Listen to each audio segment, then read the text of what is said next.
Welcome to our webinar on AI, intelligent or just artificial, and an opportunity to meet and hear a discussion with Michael Durrie, the editor-in-chief of the Digital Economist and the founding partner of LHD Associates.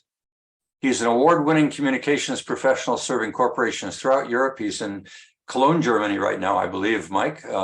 You've also served Asia, North America, and are an instructor at a local business school, the Freneas University of Applied Sciences. So we are in a world of rapid change. We've been saying that for many years, but I've seen nothing like what we're going through right now. And the headlines which we've cited, a Nobel Prize winner says it's arrived. The boost in productivity, the capacity of ChatGPT or generative AI to transform the professions, the world at large, is underway. And yet we see Italy blocking access to OpenAI's ChatGPT and a concern that maybe the rest of the world will follow. So, Mike, you're in Europe, which is gives us an insight that maybe we haven't had before. But before we start, tell us a little bit about your background and why it is you think I thought you were an AI expert. So proceed. Okay, well, thank you very much, Perry. And it's really a pleasure and an honor to be on this discussion. Just to answer your question, I would say I would maintain that I have a few things to say on this topic for the very reason that I am not a specialist in AI. I'm a professional writer, so I write about all kinds of different topics in business, politics, technology, and have 10 years experience in broadcasting journalism under my belt. So over those years, I've learned a little bit about how to establish a basis of knowledge on a given topic. And I would say I am technology agnostic. I'm not an AI booster, nor am I a prophet of a dystopian future. And so I'll do my best to answer questions and try to shed some light on the topic of also, of course, from a European perspective. Yeah, I think, I mean, one of the reasons, as you mentioned, Italy and other countries in Europe are already talking about regulation, yeah, on a level that probably, well, I would say in the US would not be as easy to field politically.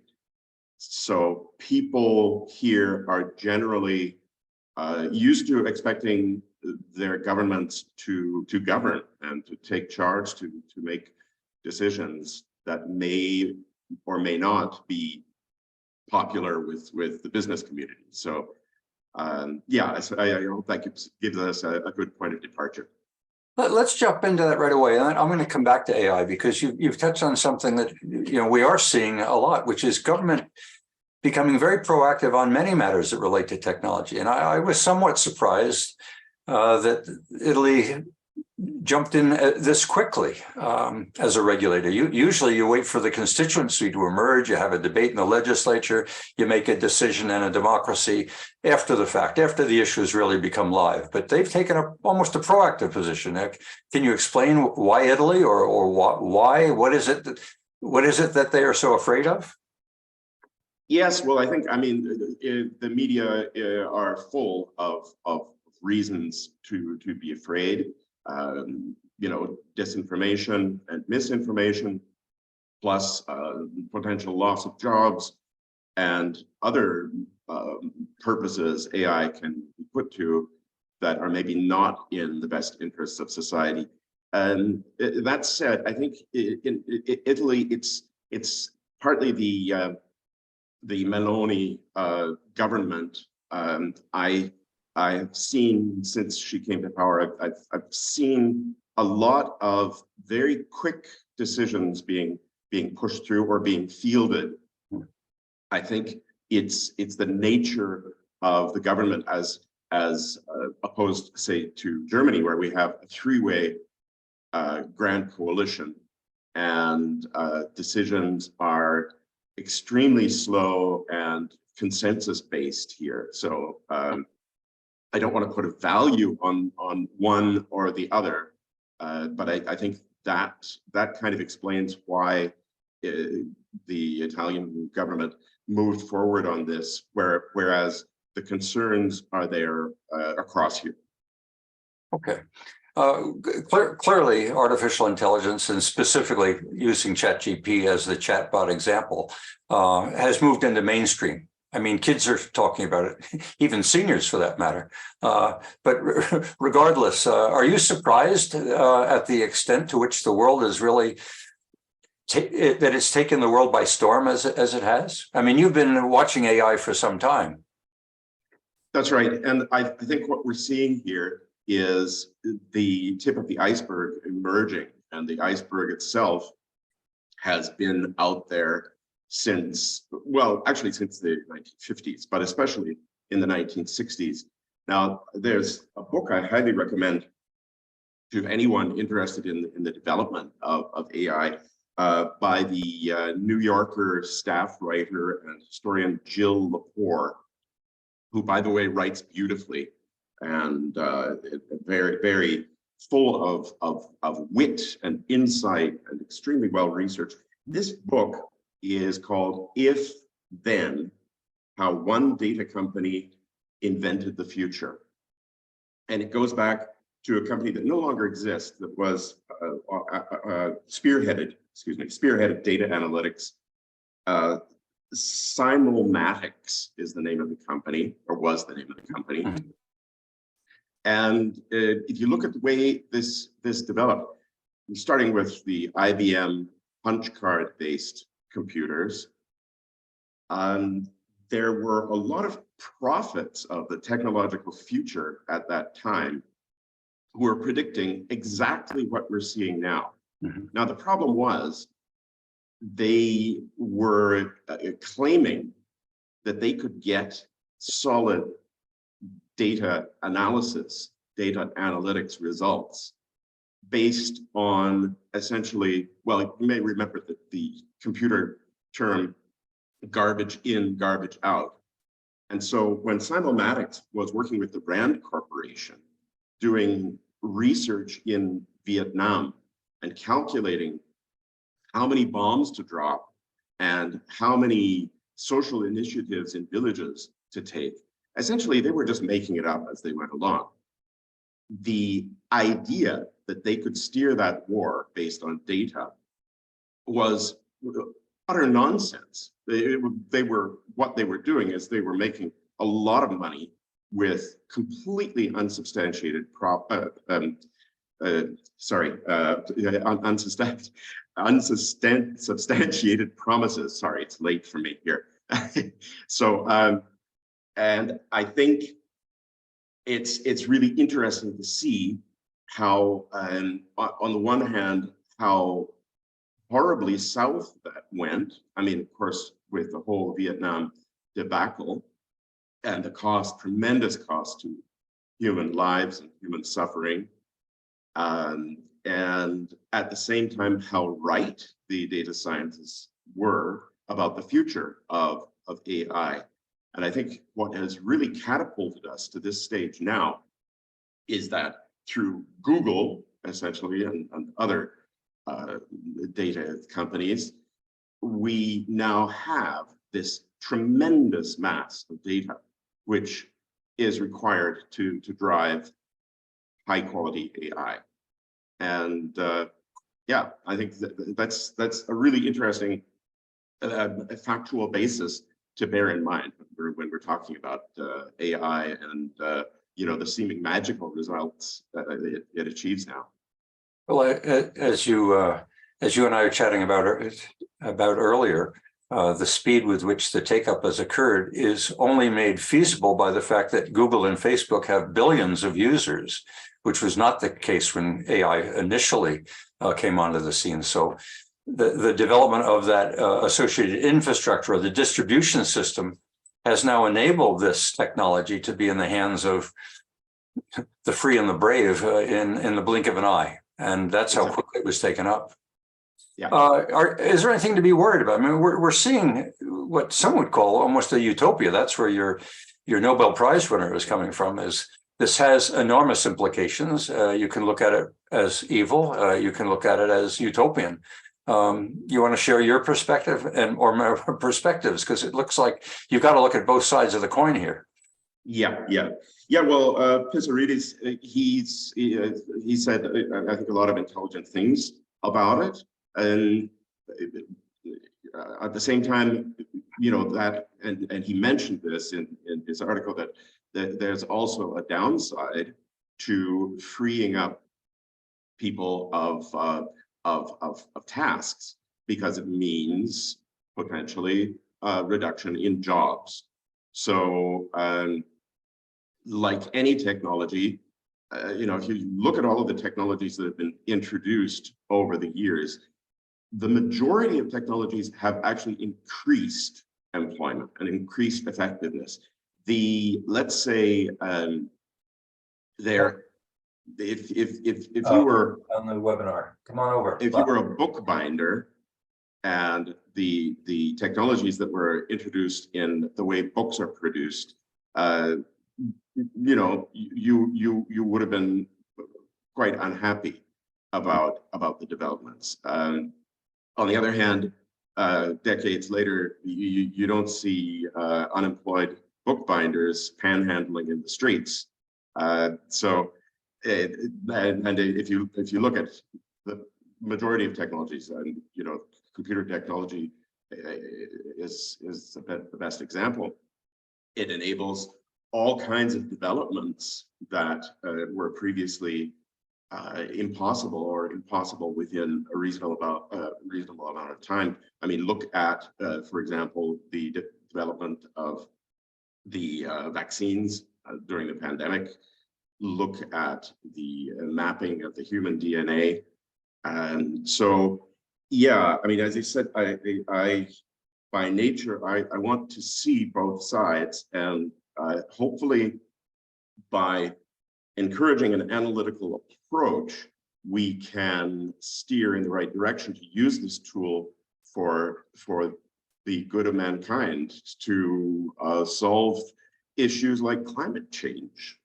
There are some tough nuts to crack out there, and if we can use the power of data science to get at them, I'm all for it.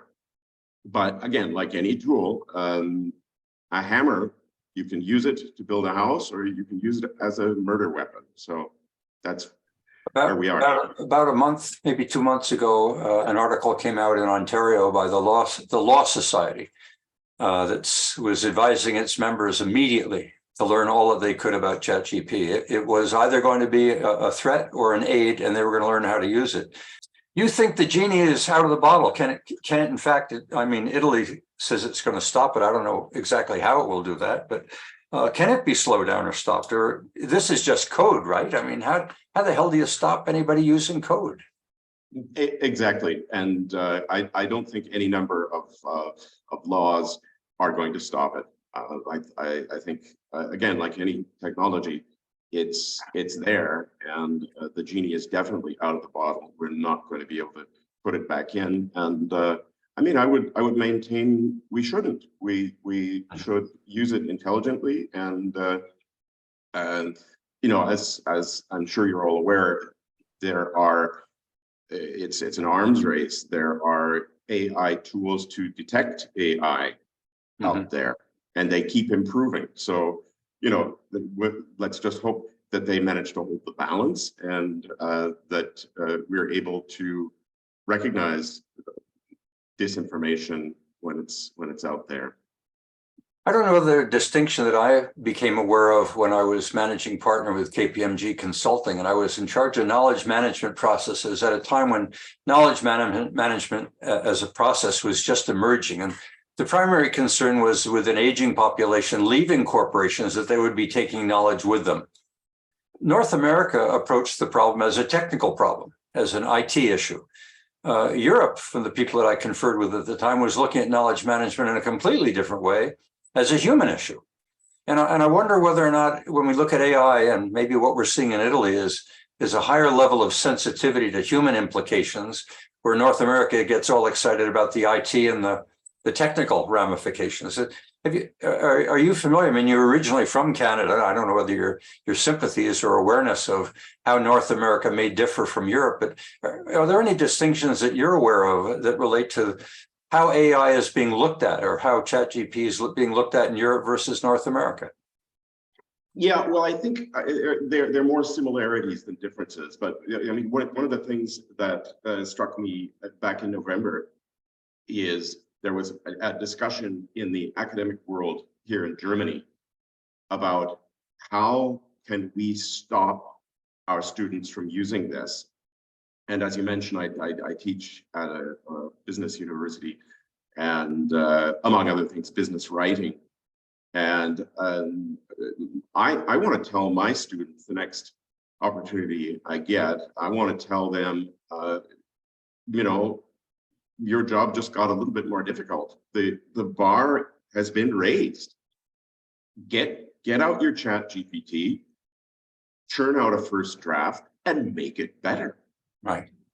And so, I mean, if people are saying that ChatGPT can easily produce a paper that would get a passing grade, well, raise the standards for a passing grade. Right. Yeah. Well, that's why we were referring last time that if ChatGPT is a source of knowledge, the human being brings the processes to the table. And with access to knowledge, they need to learn the proper processes, the critical thinking, how you formulate a story, how you evaluate it. That's not what education, at least some feel education shouldn't be, just about memory anyway. And I recently saw from the United Nations, I think it was the United Nations, a list of what we need to have in our education system in the future. And it was highlighting skills with knowledge being far below that. I can see you're nodding your head. Obviously, you agree. You want to add anything? Yeah, well, I mean, I think those human, all too human factors, this is an opportunity to become more aware of them. I mean, one example is humor. Now, there are many moving parts to successful humor, and ChatGPT is good at plays on words, creating puns. But puns are, I mean, they can be funny, of course, depending upon how many beers you've had, but they're not very sophisticated. Now, if you look at good jokes, they always have a subtext. Mm-hmm. And this is something that AI can't do, and I don't think is going to master anytime soon. The other example that I use this in my article is there's a gentleman, philosopher named Daniel Dennett, and he's written a number of books. One really interesting book is From Bacteria to Bach and Back. And it's about the development of intelligent life and the development of artificial intelligence. And the reason why he talks about Bach is there are AI composition tools that are capable of composing music that even Bach scholars cannot identify as a non-Bach composition. Now, that's amazing in and of itself, but there are a few good reasons for that. One is that Bach was a genius. He used a very sophisticated program of counterpoint for his compositions. So that's something, that's a pattern that AI is good at learning. Now, if you take a composer like Puccini, who would arguably, his compositions may not have been as sophisticated as Bach's compositions, but Puccini was a grand master of melody. There is no pattern to Puccini's music. Mm-hmm. He invented these incredible melodies. Mm-hmm. So that's something, there is actually an AI tool that tries to imitate Puccini, and it's terrible. Nobody could possibly mistake the compositions for an original Puccini work. So I mean, I think that's again, we can identify these human qualities that are so valuable and further cultivate them. when you talk about comparing ChatGPT and using human criteria on an assumption that's really the direction that we want to see ChatGPT or artificial intelligence go, is to simulate the human being. But in simulating the human being, we're simulating all the foibles, all of the shortfalls of the human being too. You want to comment at all about the evolution of ChatGPT and whether or not we should be using the human being or let ChatGPT find its own way? Yeah, well, I think it can do a lot of heavy lifting, and it can do AI in general can do a lot of things that we normally would associate with a human being. The point I'm trying to make is that there are, and there will remain for the foreseeable future, many aspects that artificial intelligence cannot imitate. And I mean, one good example is, again, I mentioned this in the article, very early on, there were computerized psychotherapy tools, and people were actually convinced that these tools had feelings, that they were being given therapy, and they seemed to actually benefit from it. Right. On the other hand, it was a very specific program of very specific type of psychotherapy in which the therapist repeats, the therapist asks certain questions and then repeats the answer of the person being given therapy, and then asks a follow-up question. So, I mean, this is something that AI is extremely good at. Again, recognizing pattern and extrapolating on it. That, I mean, my PhD was in the field. That's Rogerian therapy. Yeah. Does it really matter whether the program is from the machine of chips and silicon versus the machine of biochemistry? Does it really matter whether or not it is conscious in the sense of being biochemical versus machine-like? Can it not be that the day will arrive where the machine can simulate in such a manner that it does what we think we do uniquely? I mean, this is early stage. We're at early. We're in the world of science fiction of a few years ago, and here it is now. Yes. Well, I mean, the question I would ask is, continuing with the example of psychotherapy, if we say that the patients benefit from it, right, if the tool somehow stimulates the self-analysis process, then that's great. And you mentioned the foibles of human beings. If you look at the granddaddy of psychiatry and psychotherapy, Sigmund Freud, he made up a lot of his therapeutic sessions in his literature. He was extremely biased, and no doubt he helped a lot of people, but his biases and preconceptions and probably his ego often stood in the way of effective therapy. So yeah, upsides and downsides. I think we should concentrate in terms of utilizing this technology for the good of mankind or humankind. We should concentrate on augmented intelligence. That the vast majority of the constructive applications are going to be in tandem with human capabilities. Well, and yeah, clearly, I mentioned the Law Society earlier. I mean, sure. Law is often, and Haley, you might want to weigh in here when the time comes, that law is often reflecting on what precedents have been established, which means searching through the books of judgments before coming forth with your position in court.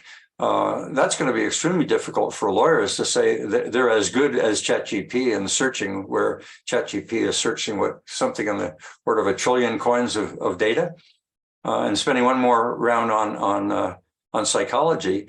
I mean, the behaviorist says we are only judging behavior. We're not looking at the source. We're not going inside the brain to look at how the molecules and the neurons and the axons are interacting. We're simply looking at the results of behavior. And if we look at ChatGPT the same way, the only difference is somehow we're still able to detect that it's coming out of a machine, but for how long will that be? Mm-hmm. So let's explore consciousness, though, just for a second. I mean, this is entertaining, and that's partially what media and why we do this is. We like to smile a little bit, and if someone wants to get heavy-handed and say we're going a little overboard, well, we'll hear about that when we open up discussion. Should machines be allowed to be human?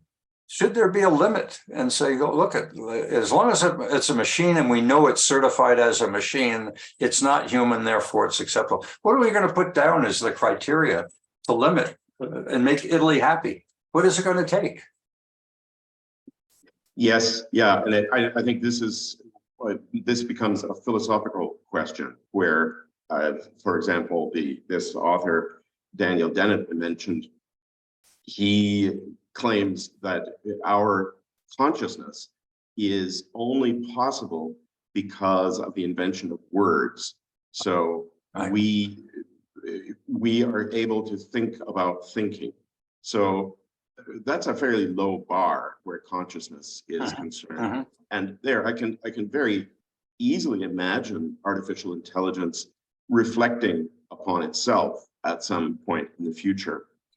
And maybe at the end of the day, maybe it doesn't make any difference whether it's a machine or human. And I mean, anyone who has a favorite vehicle or a bicycle or any piece of technology knows that we can become extremely attached, and we give them personalities. So yeah, I think we're going to enter a phase of philosophical discussions where we have to decide what qualities make maybe not differentiate a machine from a human being, but what qualities do we value? Well, and what are the limits? I mean, there isn't a human being on Earth who at some time or another hasn't perpetrated what you might call evil. What are the boundaries going to be, and who sets those? Are they cultural? Are they set by states? Are they set at a personal level where you decide which ChatGPT you're going to use or how you program it for filtering? I mean, this whole issue is truly philosophical, because we're talking about something that has so many qualities that simulate what a human being wants to, quote, know, that putting boundaries around it, they've got to be culturally responsive. They've got to be, I mean, woke is going to have a ball with this.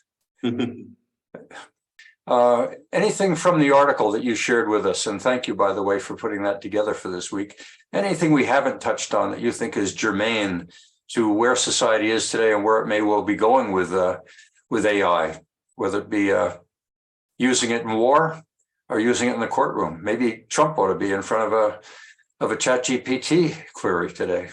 Yeah, exactly. I mean, I think again, the best examples we can see are more augmented intelligence than completely self-sustaining artificial intelligence. You mentioned the legal work. Great example is the insurance industry. The actuarial calculations, the analytical tools, and the massive data have catapulted that to unprecedented levels of accuracy. And so, yeah, I think again, the question is where we want this to go. We need to make sure. I mean, you talked about human beings committing evil acts. Now, what are the motives behind those evil acts. Let's say, corruption is all about amassing wealth in a way that's illegal, let's say. Now, I think this is one of the examples that we can avoid investing these machines with such intentions and potential motives for malevolent behavior. And I think that's where the guardrails need to be. So, obviously a corrupt person could use AI tools to perpetrate, financial crimes. But that's not, I mean, how does that really differ from today? Whether it be ransomware that's out there, or what's going on in Exactly. Romania or Russia? I mean, we're in that world in spades today. And it may be that ChatGPT actually has the capability of being able to filter that out where systems we have today can't.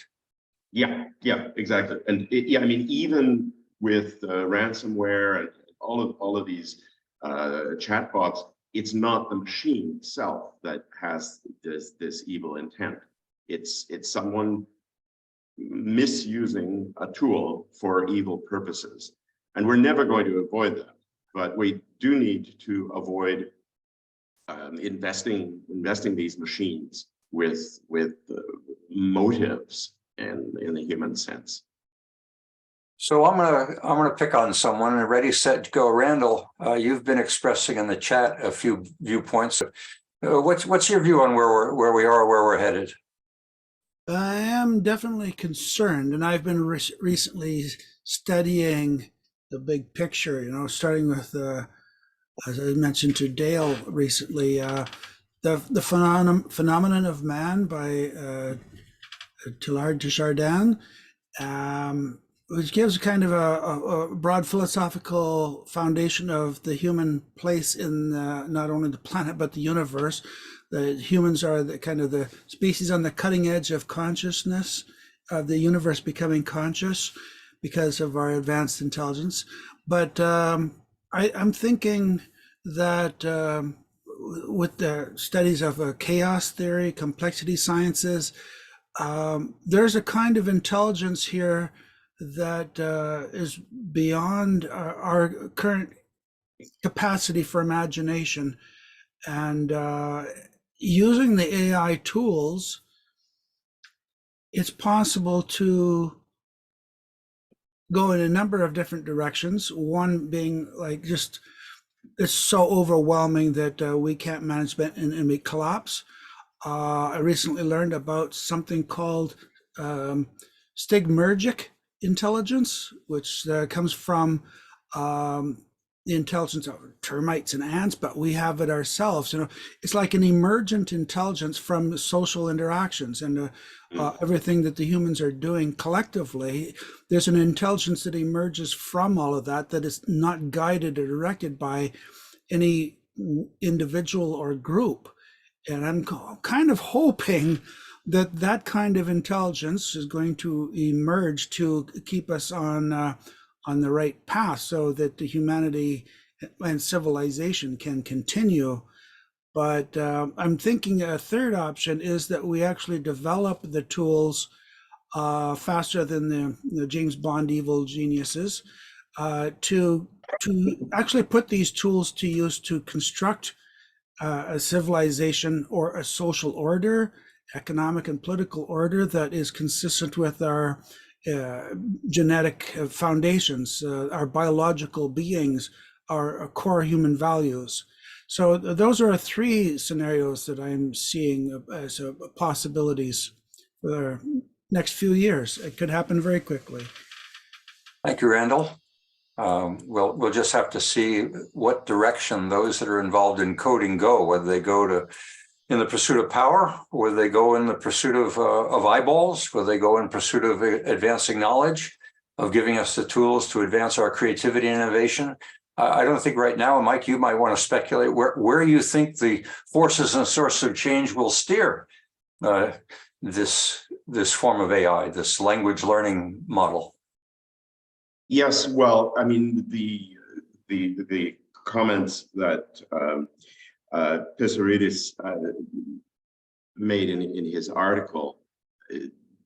This is, I think, a no-brainer that we're going to use it as in the examples of actuarial calculations or analysis of legal precedents and possible outcomes, analysis of various nuances of law.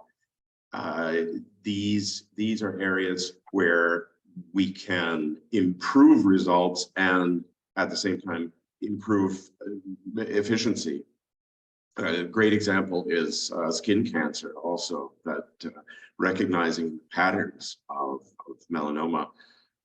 It's something that AI mastered years back. So I think we're going to see a lot of applications like that. On the other hand, you're going to see AI applications enabling even faster trading within hedge funds. I think it's a cultural thing that young people growing up with this, if they can be encouraged to apply the technology plus their own intelligence in solving the pressing issues humanity is facing. Just take one example. You mentioned fusion, nuclear fusion. But what about geothermic energy or geothermal energy, I should say? That these are technologies that are scientifically feasible, but still face some technical barriers. And I would argue that geothermal energy it's really just a mechanical problem. How do we drill, up to 5,000 meters into the earth to get at the part of the earth that's over 1,000 degrees Celsius? And once that problem is solved, we can have zero carbon emissions energy worldwide.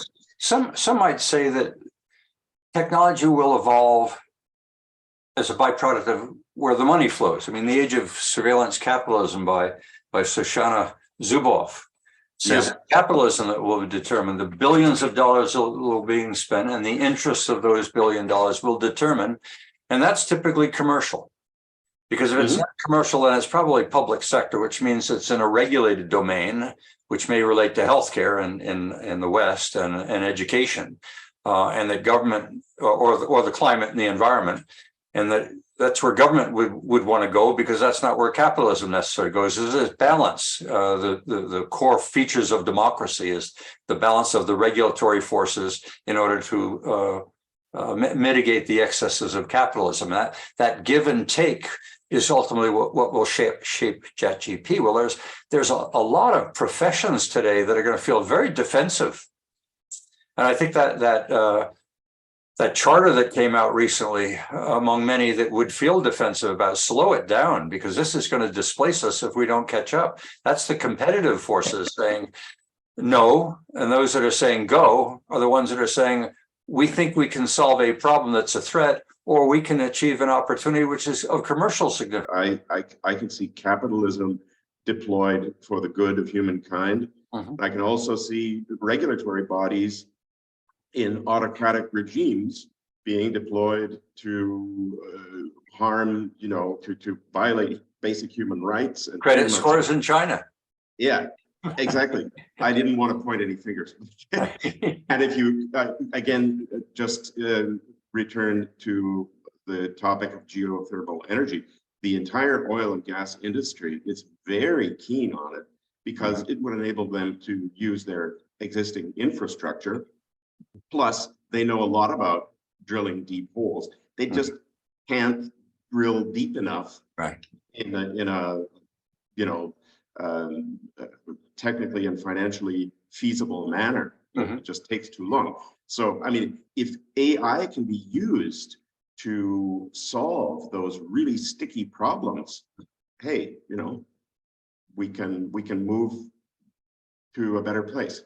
Well, you can be sure that the oil and gas industry today is looking at ChatGPT as a shortcut, an increased tool for efficiency. They are data based. I mean, that industry in Calgary, for example, had and has enormous analytical capabilities because it's analyzing all that geological data in order to find value. So it's there. Okay, Bill, your turn. My question to start with, I'm very, very interested in, Michael, how you see the German impressions of their own work and contributions in the area of the neural networks and that.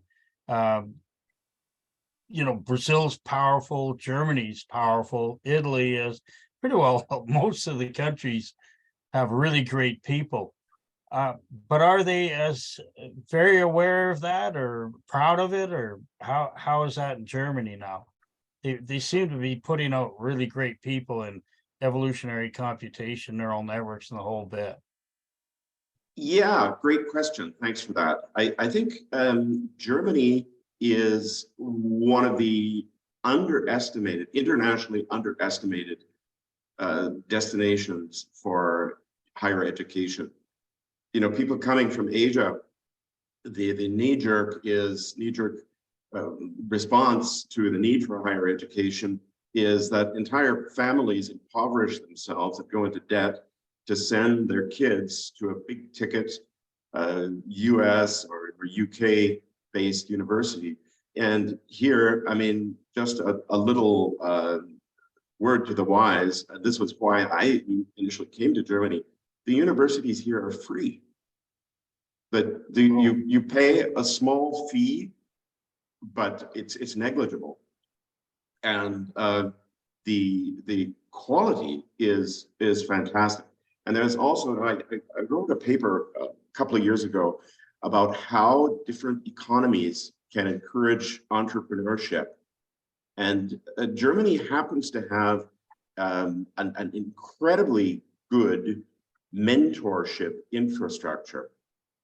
So you have companies like Bosch or BMW or Siemens cooperating very closely with universities and funding research. And I mean, of course, returning to capitalism, of course, they're interested in cultivating future employees and furthering their own research. But I think that's one of Germany's hidden strengths. Now, Germany is a country maybe a little bit like Canada that doesn't write patriotism big, and obviously this is in the case of Germany due to the legacy. But I think it's also a strength that Germany is a country that it's a very wealthy country. It has a very sophisticated industrial and technical infrastructure and all of these great universities. So I don't know if that answers your question. Yes, thank you. I mean, even the Deep Mind had a couple of people from either Germany or Switzerland. Wolf Singer in Germany is an amazing guy, a lot of fun stuff. It just goes on and on. But I kind of didn't feel that from a lot of the past activities. Again, they're not necessarily being recognized as much as maybe they should be, but that may be changing. Yeah, it's a mindset thing that I think a lot of German scientists, they feel that in order to further their careers, they need to do research at an institute in the US or the UK. But I think, as I said, it's kind of a hidden strength that you have, like the Technical University in Munich. These are world-class institutions. So, Bruce, you're well aware of the development of AI as a strength here in Alberta, and probably come somewhat of a surprise to you, Mike, and maybe it's exaggerated. I don't know. Bruce, you want to comment at all about developments here in the West or specifically in Edmonton? Well, Canada is a major center. I mean, several of the, like 3 of the gang of 4, are Canadian. So it's like, so we're just, powerhouse, and Edmonton in particular, we have, of course, Amy and the U of A. U of A is, one of the world recognized centers for AI development, and many of the core concepts that you see, like in ChatGPT, for example, one of the major component of ChatGPT, one of the major components was this reinforcement learning technique, which makes it respond in a human-like way because it's trained to emulate human feedback. And that reinforcement learning idea is largely developed, at the labs here at the University of Alberta. So we've had this long history, and and so it's fun to see it kind of evolve out there in the world right now. But I'll tell you what my fear is, and we don't have the money, like the financial capability to take advantage of these. And so what you're seeing is that a lot of these innovations are being, are in Silicon Valley, they're out in other countries. And what really AI does, and there's a kind of a fear I have, is that it gives the already wealthy and powerful the ability to be more wealthy and more powerful. In fact, it breaks social structures down in a lot of different ways, because now, so you have lawyers, but small-time lawyers are going to have a very difficult time competing with the biggest of law firms, because they'll have the money and infrastructure to basically put in place incredibly powerful AI systems that, obviate the rest of the industry. And the same thing happens with, just about any industry that you can think of, right? And so, while I'm an inventor of AI, so this is, my research is in AI. My companies are all AI companies. And then my whole career is an AI career. So I love AI, and I want to make a powerful AI that makes me lots of money. So that's my goal. But at the same time, I fear this breakdown. It breaks down social structures, it breaks down economic structures, it breaks down there's this rapid change that we're going to see. And so can you comment, Mike, perhaps on how you see society evolving as these powerful AIs start to emerge? Yes, thank you for that. That's really interesting, and that reminds me of something that I wanted to mention. That this organization I'm with, the Digital Economist, we're dedicated to utilizing digital technologies for exponential. The digital technologies, for the first time in the history of humankind, I mean, as we're discussing here, they enable exponential scaling of solutions. And I think one of the projects we launched in Davos during the World Economic Forum is something called the Africa Coalition, where we brought together entrepreneurs from Africa and other places, as well as representatives of foundations and governments, to talk about utilizing technology by Africans, with Africans, and for Africans. So I mean, one of the things that emerged is utilizing AI and other digital technologies for food security, for healthcare, for education. And this, I think, this is something for the political arena to ensure that these technologies, specifically since that's our topic, AI, to ensure that it is used for, it's made available for the masses, which it shouldn't be a problem. I mean, again, returning to education, you can build a school in an African village and educate, a few hundred students over the period of a few years, or you can implement an ed tech solution, and it doesn't matter if you're educating 100 students or 1 million students or 100 million students. So I think this is something where governments, where regulatory bodies and governments need to step in and ensure, just like the Green Revolution that brought down the amount of hunger, famine in the world. It was deployed, we could say, arguably in some countries, it was deployed for these, for agribusiness, for these gigantic farms. And I think Canada has experienced a lot of that, where mom and pop farm operations are just no longer financially viable. You've touched on something that I find amazing. A president or a president to be in the United States won an election on the promise of a chicken in every pot. Could a politician win an election today with a GPT in every child's hands? Is it conceivable that, as you've pointed out, I mean, we talked about MOOCs at one time. Now we're talking about putting it in the hands of children or people in an educational system the capability to access everything in your encyclopedia. Yeah.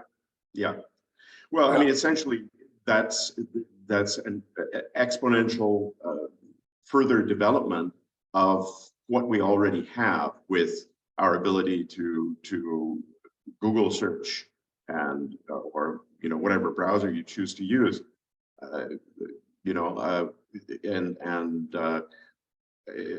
I think this is where ChatGPT and other AI tools can be used to democratize, to enhance inclusion and also financial inclusion across the world. But you're following the path of assuming that the values that have brought us into this age of reason will continue to perpetuate because the thirst for knowledge will continue to prevail. But maybe the availability of things like ChatGPT make knowledge so accessible that, in fact, the law firms, the medical professions, and the professions that have been built up over this age of reason, knowledge becomes a commodity and some other value emerges, and we enter in the age of innovation or the age of creativity or the age of entertainment.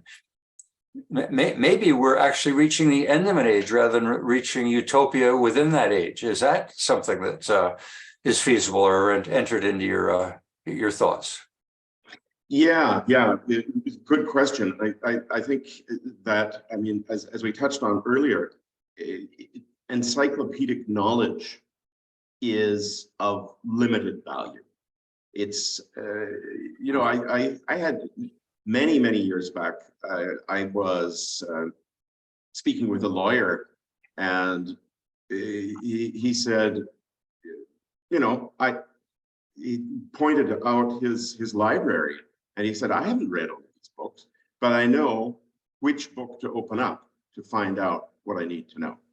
So, I mean, if we can move from an age where knowing lots of stuff is less valued than knowing where to find the knowledge you need, then again, that exponentially raises our ability to understand the world and to innovate, to develop new solutions. And I think, I mean, returning to the example of Africa, the colonial history and the post-colonial history of Africa, of course, across Africa, there have been so many total disasters, train wrecks, politically and economically. It's been exploitative, it's been extractive. We're at a stage now where in the global north, and I mean, specifically here in Germany, just think of the automobile industry. These countries have become incredibly good at producing a lot of stuff, and the markets are saturated. And from a strictly capitalist standpoint, the global north needs consumers in the global south. And, you know, what I envision is, why shouldn't German technology firms and industrial firms build factories in Africa for bicycles, for automobiles, for, you know, e-vehicles, you know, at scale, employing Africans, enabling Africans to access these different products. You know, there's a startup in Uganda that is building solar powered e-bikes, or no, they're motorbikes actually, but they're solar powered, electric, and with an infrastructure for charging. And Uganda, of course, is just one country. You look at Africa, it's a huge continent, and you know, getting these things up to scale will enable affluence that will enable consumerism. And I mean, that may sound cynical, but I mean, let's agree that we all consume. So yeah, the good side of that, of course, is that, you know, if I sit in Africa today, I can, you know, and the topic really is AI here. I think and the impact of AI on society. I mean, if I'm a person in Africa and I now have all access to, through ChatGPT and the internet, I have access to all the information I possibly could need. Like you can get a full university education, a PhD, if you like, on what's available to you for free. If you just need a computer and an internet connection. I mean, and now what you have with the ChatGPT is you actually have an instructor, and that instructor can very personally instruct you in any field that you care about. It can quiz you, it can test you, it can evaluate, and it can direct you. And so, you know, so that has, you know, massive implications for, because in the past, knowledge is power, and the powerful are powerful because they have knowledge. But when that knowledge becomes freely accessible to anyone on the planet, of course, you know, the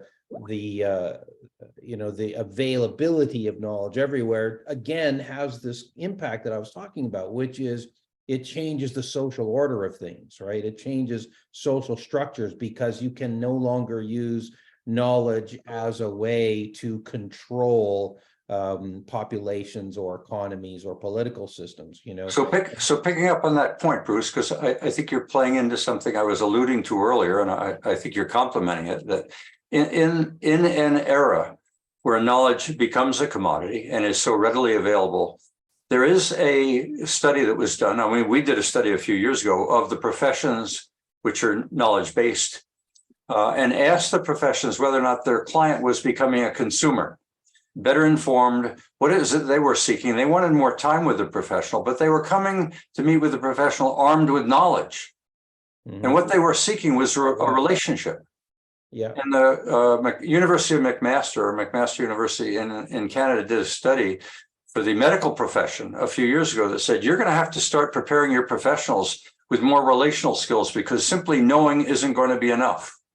As the system becomes more personalized and in fact more privatized, if you will, because the customer will be demanding choice. ChatGPT arrives and all of a sudden we're there. So the skill that I think we're going to see more demand for is communications and the capacity to resolve conflict more readily than simply fighting over who knows and who doesn't know. Who's got the better relationship? Well, it takes you into advertising and marketing and being a better communicator. The other aspect of that is that you have what I would call tiered knowledge, because if you think about the tiers that exist, there's some people who just don't have access to ChatGPT at all, you know, so they're kind of at the bottom tier. And then there's some people that have basic access, but they just don't have the wherewithal to actually use it or do anything with it. And then you have this next tier where people have the common, if you like, ChatGPT, but there's many tiers above that because companies are developing private GPTs, right? That are have access to specific knowledge And these things are extremely valuable, and very few people can access them. And the best example is in Wall Street and in the trading. These organizations have access to trading capabilities that your average individual has no capability. So how does that ability to trade, because it's machines that are going to do the trading. Okay, how does that differ though, Bruce, in the early stages of the internet, where we saw something evolving that had extraordinary capabilities, and government actually stepped in to make sure, and try to make sure anyway, we still have the tiering, but the government is playing a role through the CRTCs or whatever in every country to try and make sure that people have access to the internet. Is the next wave after that is to make sure they have access to the encyclopedic knowledge of ChatGPT? Is that not the future we're moving into? Well, sure, but the radical differences between companies, there's massive differences when you talk about intelligence. So I think it'll be very, very difficult to legislate. Well, I think hundreds of billions of dollars are being spent, and someone gave me a note earlier on chat of 100 million or 100 million a day, or 10 million a day and 300 million a month by OpenAI. Somebody thinks there's a market here, and that market is the knowledge market. And that has been the market since the age of reason at the end of the Middle Ages. And when this is released, then everyone on earth, because all you got to have is access to the internet and you've got it. Go ahead, Jeff. Yeah, so it's kind of interesting that I've got a story that kind of links all of this together. So during the Taliban years, there was a woman in Afghanistan when they couldn't study in school. She went online and used the Khan Academy to learn science and math and all these different technologies.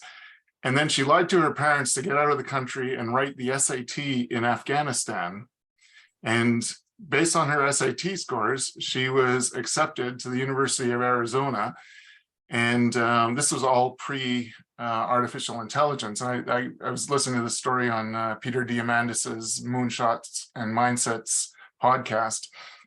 And anyways, the people who at OpenAI realized that AI can have a negative image in the public. And so they were reaching out to different organizations to try to create a more positive impact. And so they reached out to Khan Academy to, team up with artificial intelligence. And what they're doing now is essentially being able to create individualized education programs for people, for children. It has a couple of scary ramifications, because in essence, I think you could get to the point where you're going to replace most of your teachers. On the other hand, what it means is that children can learn at their own pace. And when they have difficulties, the teacher can then spend more time with them in the classroom to help them through that process. But the upside, of course, is that it's democratizing education around the world to anyone who has access to the internet, which is, when we have Starlink and other access nodes, basically anyone in the world can reach that technology with fairly inexpensive infrastructure now. Thanks, Jeff. Illuminating. Yeah, excellent point. Mel, you've been a student of ChatGPT right from the beginning. Is there anything you want to share with us in terms of your usage or your forecast or concern? I haven't been actually using it for a long time, but since about the 1st of December, but I've been reading about it for years. And I find that it's interesting that when we look at ChatGPT, where 100 million people jumped onto the bandwagon in a fairly short time, that we don't really question a whole lot of where the data came from. OpenAI has published a couple of things as to the percentage of data that comes from ARXIV, from books, from other things like that. But we don't question it. So if you pick up, Encyclopedia Britannica, Americana, or whatever, I don't ever remember questioning the validity of that data. I don't question the validity of the data coming out of GPT, but maybe with the way some of the responses are put together, it can lead me to taking a particular subject or whatever and looking at it in a different light. If you don't know the meaning of your question, it's hard to understand the response. So that's one aspect that I've sort of wondered about. Humans have made AI, and we've led it to where it is today. So the other thing, like Ray Kurzweil would say, and other futurists, when is it going to ask to take hold of the wheel and drive the car itself? That's another thing down the road. I'm not so, I guess, concerned about the fact that when is it going to become conscious. I think that's a little ways away yet. There's an awful lot of stuff that we still have to understand about the human brain and how we think before we even get to working with a alien AI, so to speak. One other thing, I guess, is that, if we've been faced with, a problem we figure that is insurmountable, we just can't figure it out, we tend to kind of back off a little bit. We either talk to ourselves mentally or maybe even verbally to talk to a point where we can get this problem broken down into small pieces. But the human mind, as good as it is, our memories are limited. But if we had a companion that we could actually sit there and talk to, and it could assimilate what we are saying to it, what we are saying to ourselves, and help us focus on that problem, we could use it as an assistant. I think this has been a point that, Mike, you've made a little while ago. That's one aspect of it. There's a lot of interesting things that are coming out in the press and news articles and that type of thing. Just wanted to talk about Africa a while ago. There's a language there called, if I pronounce it right, Isihosa, and it's made up of clicks, like people banging their teeth together and that type of thing, as well as actual words. And any of the language models that they've tried to train on that language has failed because it's been weeding out the clicks as background noise. So there's an awful lot of work that's got to be done in some areas. But I've seen a lot of things, heck, every day that's coming out on add-ons to any applications, new things and so on that are now so easy to make because of AI. There's a group in Europe called AI for Good, and you can set up an account on it and define a profile of interest for yourself, and they have 2 or 3 presentations each week, and they come from Geneva, Berlin, all sorts of places. And the good thing about it is that, because of the time difference, several hours later here, 8 hours, 7 hours, they're all recorded. So you can go and you can binge watch. And there've been some fantastic ones on education, on fusion, on weather forecasting, all of that type of stuff using AI. So I think AI as an acronym is getting to the point where instead of artificial intelligence, it's going to be able to do anything that's almost impossible. So I'll leave it at that. Okay. Brenda, you're new to the table. Is there anything that's caught your attention today you'd like to share with us, or a question you'd like to raise? Yeah, thanks, Perry. Like everybody, I'm new to AI, and I'm in the financial services industry, so curious about the impact that it is having already on that industry. And mostly it's just to get informed, and if there's an opportunity to take advantage of it, and I can do that too. Well, certainly the financial services should be paying attention. I know in the real estate industry that someone's already demonstrated it can literally put the documents together that you need in order to complete a financial or a real estate transaction now, which makes it much more efficient to be a real estate agent. But it isn't so much the putting the documents together, but it's that relationship that you need to have with the customer that becomes so critical. And I mean, that's your strength, Brenda. It always has been. And I'm not to say you don't know finance, but you know people. Mm. And I think you're the type of people that will rise to the top in this new world. There's a Well, that was company- worth coming already. Thank you so much, Perry. Yeah, you can quote me when it comes time to your evaluation. there's a- Mike, you want anything there? You're muted, Mike. Yeah, I muted on purpose because I was coughing. And so, yeah, really interesting, Brenda. A lot of really interesting points and important points. Again, the Digital Economist, you can find us simply the Digital Economist, all written together.com. Quite easy to find. One of the projects we've launched recently is called Tech for Transparency. And it's based on the findings of a working group that involved organizations, essentially all of the major organizations in the anti-corruption and financial transparency space, like Transparency International, probably the best known organization. And this puts forth an idea to use technology, including AI, for financial transparency. And I mean, as you know, the offshoring practice and using shell companies is exploited by virtually all of the major corporations.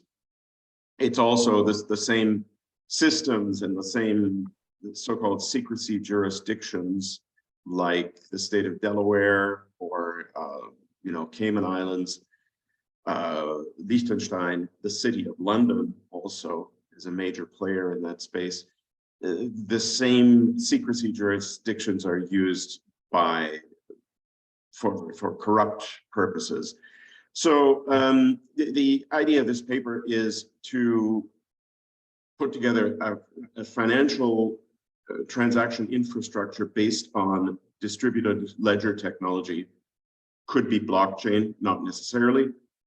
That would be worldwide. So the backbone of the infrastructure is this immutable distributed ledger technology. So it's once you enter that pipeline, then the transactions they're anonymous, but they cannot be changed. So this is where AI comes in. What we're talking about is using AI to identify red flags within such an infrastructure, which is now in the current situation, it's virtually impossible for regulators and governments to identify when the what's called the beneficial ownership, when the beneficial owner of an asset is separated from the location of that asset by so many different shell companies, so many locations around the world. And yeah, it's not uncontroversial because it's asking for regulatory reforms, but also advocating for public awareness. These corporations will tell you, well, we need to avoid taxation wherever we can because we owe it to our shareholders, and besides which, if we don't do it, they will jump ship and invest in our competitors. So, I mean, for this to work, we need to reach a certain critical mass where it becomes the thing to do. But I think it's just I'm not one of the authors. I edited the paper. You'll find it on the website. I think it's very thought-provoking, and we've gained quite a lot of interest in Washington, D.C., at Davos as well. We presented the paper at an event, and yeah, so I just wanted to put that out there, talking about financial services and AI. If we can use AI to track and trace corruption, to de-anonymize when certain red flags are raised, this could be something that would generate very significant tax revenues. This so-called hidden economy represents approximately $50 trillion. So I think it's really important that we not forget that our critical thinking skills are important. If we've got this assembly of all this information, I mean, how do we verify what is accurate and what is not? And I think those skills always serve us well. I had a colleague of mine in India actually did a little bit of a test with ChatGPT and just a Google search, and he found the search that he did was more accurate than ChatGPT. And so that had me thinking about that, is the accuracy, of it, but also massive amounts of information being pulled together, but be able to look at that information and think critically about it. So that's just my only comments. Well, I think this is where prompting is fundamental, to know what your prompt and how to do your prompt, but also the critical thinking that goes along with reviewing any information, whether it's here or on ChatGPT or the book out of the nonfiction section. Haley, you want to raise any comment or make a point? Sure, thanks, Perry. Mike, can we talk about Bach? Let's go back to Bach. Bach, she's got her PhD in piano. Okay, yes. I think they should have called their paper Bach to the Future.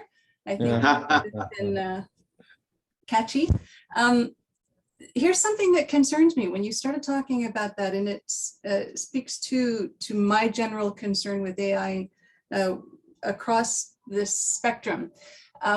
If we can no longer determine which Bach pieces are authentic, which are real, which are not, which are artificially created, that's a concern. Puccini, maybe not so much. Maybe he's run his course, but with Bach and the manuscripts that are still missing, this is a concern. It's also a concern that AI has that capacity to create. So if we're talking about a capacity that was previously just relegated to the human realm, which is something that we would value as human beings, what value then does anything created by AI have in comparison to what's created by a human? Is there going to be a discrepancy?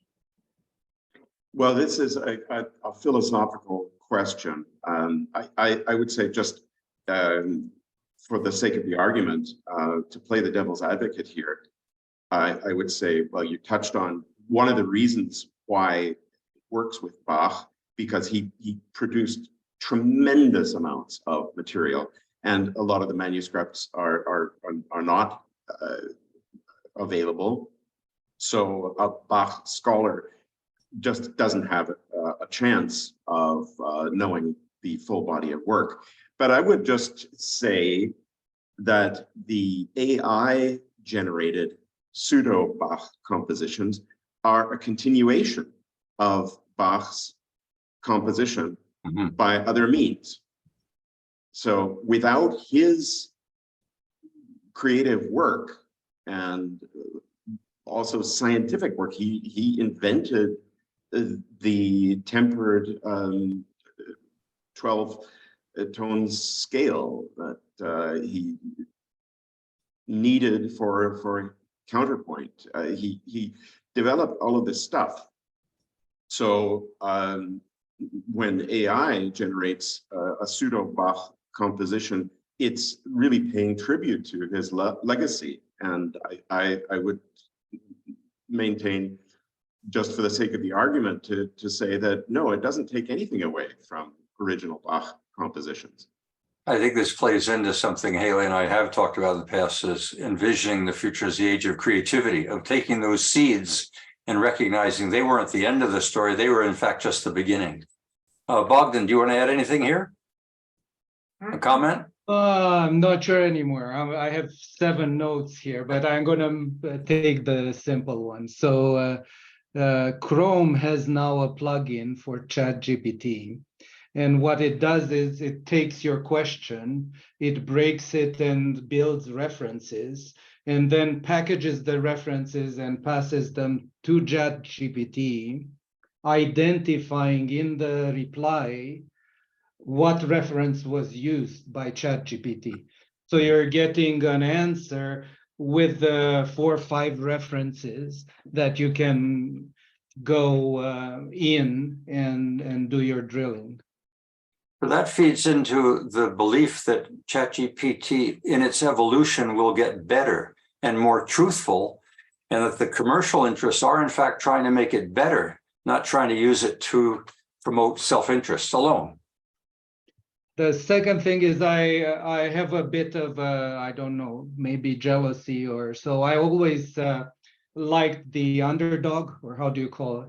So we keep using ChatGPT, but there are two components. One is the language interface, the LLM, and the second one is the management of the knowledge that's in the background, and it's the actual AI. So we keep referring to ChatGPT influencing this and that, but there is that massive thing that keeps growing in the background that's not ChatGPT specific necessarily, that it's still there.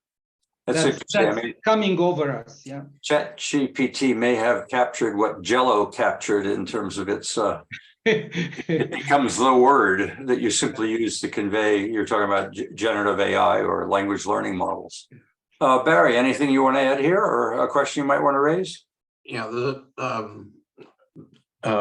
listening to 2/3 or 3/4 of the discussion, I think that new things and AI, I really was turned on by AI 20 years ago, and it's moved slowly. Now it's moving fast. And as a former regulator, I think probably the 6 months that has been asked for to tread water is a good one, because the regulators are going to have to catch up to the users, because the alternate realities in the world that are being talked about, and the old saying of garbage in, garbage out, and the bad guys are out there, and they're going to get ahead of us now that we've sort of flipped the switch. I think we have to spend a good amount of our time on how to stay credible, or society will just ignore us. Okay, thank you. Some skepticism and the need to have a pause. Go ahead, Dale. As usual, I have a very different perspective and framing on this. I guess one of the things that I see as far as going forward, obviously we can learn a lot. Because AI learns from historical data, they risk reproducing and scaling unjust discrimination, indoctrination, and corruption. As I've used AI, I've seen a little bit of this in myself, that my views have been somewhat different, and they are somewhat different than yours. When we look at, let's say, Trump or some of the other areas of failed climate, failed gender, and failed race theory, which are prevalent out there and being paid for with huge amounts of dollars to proliferate the AI space or the knowledge space. I think whenever we have a human regulated systems, they're influenced by possession or winning, as it were, sexual psychic power, as we look at pornography being the largest use of the net out there, and destruction, which if we look at putting AI into the hands of a foreign corrupt African warlord, I don't find that to be a positive thing. Finally, I think that materialism is what a lot of this is based around, and I don't know how we move out of that. I know that any form of technology has both blessings and curses, and I understand maybe a little bit of why they're looking to manage how we determine that. So materialism refers to belief that everything exists is made from matter and depends on matter for their existence. What's the difference between knowledge versus wisdom? And I think that love, justice, compassion come out of thought, will, and emotion. As we look at the vagaries of the human condition, oftentimes I believe that a lot of good has come out of the fact that we haven't used just the facts, the AI facts, but rather have used that compassion that has allowed growth, that has allowed mercy to exist, which has improved the human condition. The opposite is also true. Thank you. Thanks, Dale. I feel compelled, Mike, to see if you want to add anything there or reflect on what Dale has shared with us. Yeah, excellent points. Again, it returns to the example I used at the outset of any tool, including this simple hammer. It can be used to build a house, or it can be used as a murder weapon. And this is something where the international community, regulatory bodies, governments need to steer these new technologies in the right direction toward inclusion and democratization.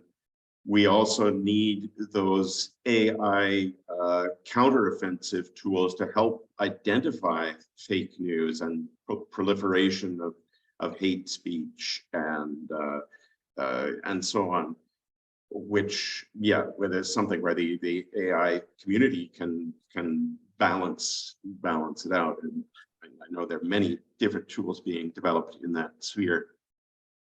I'll make a comment here, Mike or Dale. There's grounds for frustration that the democratic systems, as we have known them and as good as they are very slow. That we're in a world of very rapid change. And while we may point to the regulator, because that's what we historically expected, that the form of government that we are used to and we celebrate may be inadequate to contain the abuses or to champion the opportunities that ChatGPT represents. It is something so unique, like the internet, that came so fast, but this is coming even faster. Is it conceivable that World Economic Forum, United Nations, democratic governments as we know them in the West are just not able to contain this? And we're going to find an autocratic system or some new form of governance that we haven't even envisioned today. Okay, I just wanted to know what ideas you think that we should use. And I've tried to write a paper on this. And how we could use AI to address the shortage of doctors in Alberta and across Canada, and the escalating healthcare budget.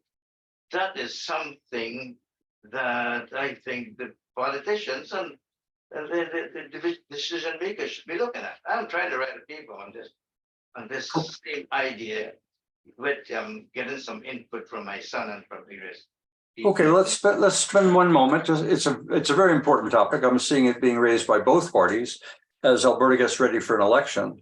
Just a quick observation or quick comment. I mean, doctors are being used often for things that are minor. Maybe ChatGPT can do a better job in triage by pointing people to people who are not necessarily needed in order to treat an infection or treat a cough.